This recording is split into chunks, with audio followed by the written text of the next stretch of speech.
Hello, everybody, and a good day to you all. Today, I am talking about a new Cartoon Network animated series based off a comic book series called Iyanu. It's where you meet this little girl named Iyanu, and she's living in the wilderness. She's living in the woods. She's living out mostly. She's being raised by by this lady who is a great warrior. She also maybe knows magic, maybe she knows something, and she's training her, but she's trying to make sure she stays out of the inner walls of Elu. She's trying to make sure that she stay out of there and she just stay in the forest with her. And they train and stuff as well together as well. So you see her hunting for a deer, but you also see that she has a kind heart as well too, because she sees the deer had a child and she didn't want to make the child home without a mother, so she said, okay, whatever.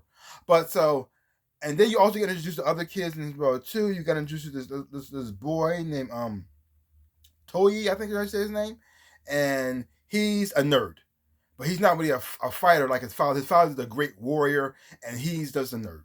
And so he likes to read books, and he's more like his mom. Most likely, their mom passed away, and his father wanted him to stand up for himself because he's getting bullied, but he's not fighting back. Now, I'm not saying he probably can't, or maybe he doesn't want to, or he doesn't like fighting at all. But he's not fighting back. These boys bully him, and it look like they know who his father is, and because he's so small and he's considered so weak and considered so cowardly, they pick on him constantly. And his father look at him like this, dude, why you let him do this to you? Do you know who I am? You make me look bad.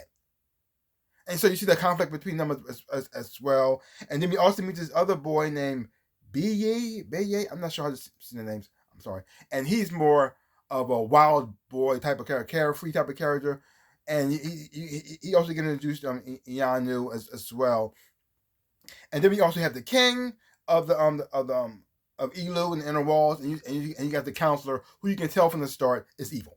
You can tell from the start evil. It's pretty obvious that he's evil. You don't know what his deal is, but he's after Elu because he wants to take her out because, well, the bad person like controlling him wants her gone because it's a threat to him. So you got all these things going on as well throughout the whole entire thing. Now, overall, I actually did enjoy these 3 episodes because I'm talking about episode 1 is the Chosen, episode number 2 is the Exiles, and episode number 3 is the Eso of Eso. I hope I said that right. And I'm actually enjoying these characters, watching their growth as well too, and the power is very interesting as well. Now, I'm not sure if this is set in the past or in the future, or I don't know what the timeline is. So it could be anywhere. It doesn't really matter. But it's set in Africa. It's in Africa. That part is now is it a fictional Africa? Is it Africa of our world? I don't know. But there is magic here. I don't see no technology, but I do see there is magic involved. So that's the thing. And you're watching Iyanu like learn about herself and learn how to use her powers in here as well. So she's still struggling with that part as well. But at the same time, learning about what she is, and then running away from it because she's not so sure if that's what she wants to be or that's who she is, and she's scared of it. So she has this power, but she doesn't understand it, and she doesn't know what it is, and it kind of freaks her out a little bit. And so you see her like discovering who or what she is in here as well too, and what her purpose is and what her job is. And then you also got what's going on with the humans in the world of Elu, and you have certain people like the Ua, who's like put in charge of making sure everything in the city runs well and everybody's treated fairly. But they have like sort of like a class system going on here because they got the people who are doing well and they got the people who are not. And the people who are doing well are using, like the king and everything, using these people to use them as workers to help them out. But they're getting screwed over. And you see this guy trying to figure out like what's trying to find a way to go up against the king and the counselor to try to stop them from doing what they're doing, and so to make things fair for everybody, so everybody be treated right within the place, and everybody's taken care of. You see him going out the city, like trying to figure out how to getting to know the people, getting to know the conditions, getting to know their well being, if they're happier and stuff like that as well. Now, overall, like I said, I do enjoy it, but there are some parts that I don't like. Like the theme in the theme song. Certain things get spoiled within the theme when you watch the theme thing. So it's like this.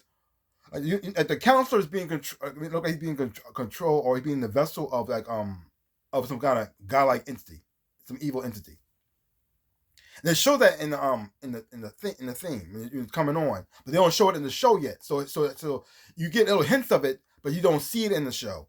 And so when they finally do the reveal, it won't be a reveal anymore because you already seen it in the theme song. So it kind of ruins that. So it's just, well, that sucks, because it would have been a lot more shocking if you didn't know what was going on. You just thought he was as bad. You find out like, oh, it would have been like a bigger impact, but it's not there now. So it's already cast out of the bag. Even though I haven't seen it on the show yet, I have seen it in the theme song, so it kind of ruined that part for me. So it wasn't no shocker there. Also, I don't like the fact that Iyanu has no idea who she is or where she comes from.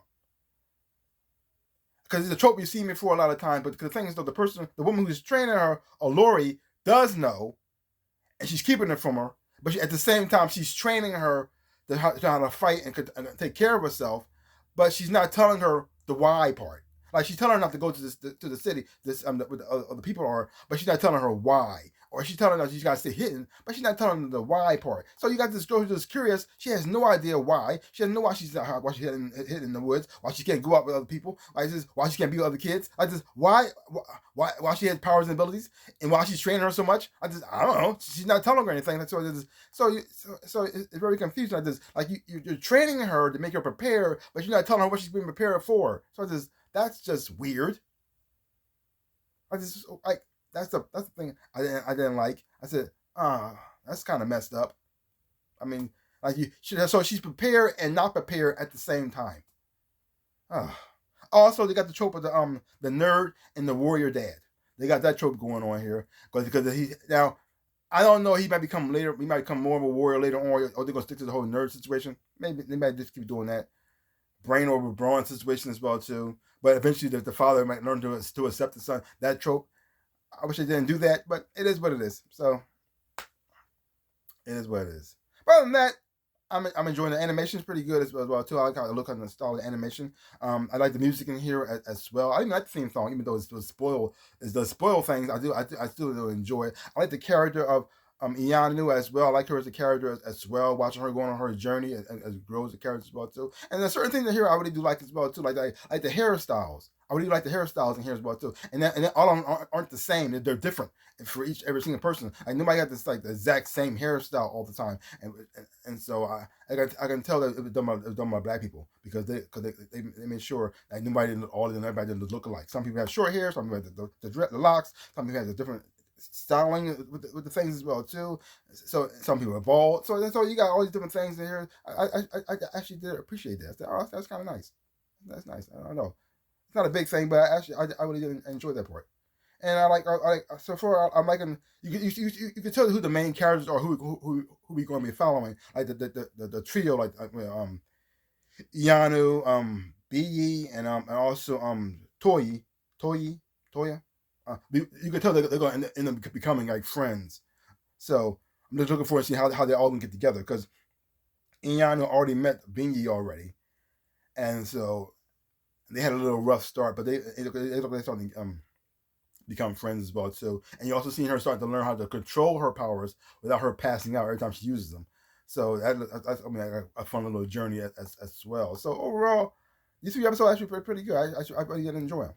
I didn't even know it was based off a comic book until I started watching the show. So yeah. So other than that, I'm enjoying it. Yeah, I'm enjoying it. I said, check it out for yourself. Tell me what you thought about it if you have seen it. I'm looking forward to seeing this cartoon for a while now, and so now that it's finally out, I'm actually looking forward. I'm actually enjoying what I'm seeing so far. So leave comments down below. Let me know what you thought of this the first 3 episodes of Iyanu. If you haven't been watching this, check it out for yourself. Hopefully you watch it, you will enjoy, have fun watching it too. So give my channel a like, hit the thumbs up, and subscribe to my channel and share. I really would appreciate it. Also, links down below. Connect show my social media. You want to follow me there, I really appreciate it as well too. Also to my store about something, shirts and socks, everything else and whatnot. If you see some stuff, about some stuff, I really would appreciate it. Like I always say, in my dreams and real life, I am the Ninja Rabbit. Peace out, people.